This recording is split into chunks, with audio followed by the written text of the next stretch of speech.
আমি Dinabandhu Ghosh Indian potash লিমিটেডের পক্ষ থেকে এসেছি। আজকে গোপালচন্দ্র মণ্ডল মহাশয় উনি ওনার অভিজ্ঞতা শেয়ার করবেন প্রত্যেকের সাথে।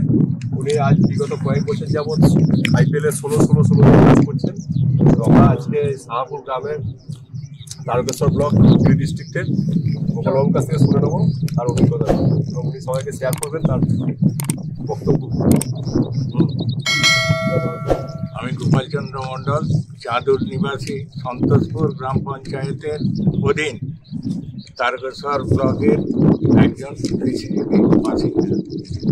আমি যতদিন এই 16 এসেছি, বিগত বোধহয় 5-6 বছর হবে, আমি প্রতিবারই 16 দিয়ে চাষ করছি। তাতে আমি অভূতপূর্ব ফল পাচ্ছি। ধান, আলু ফসলই ভালো ফল পাচ্ছি।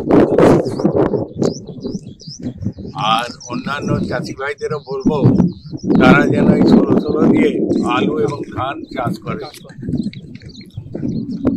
এবং আমার এবছরের ফলন সামনেই গাদা করা আছে, খোলা হচ্ছে।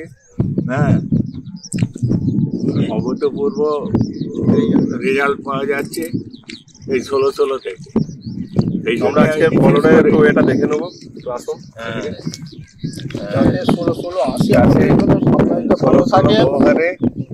সকল কৃষক বন্ধুকে আমি আবেদন জানাবো তারা যেন 16 দিয়ে আলু এবং ধান দুটোই করে। আলু এবং ধান দুটো ফসলই কার্যকর।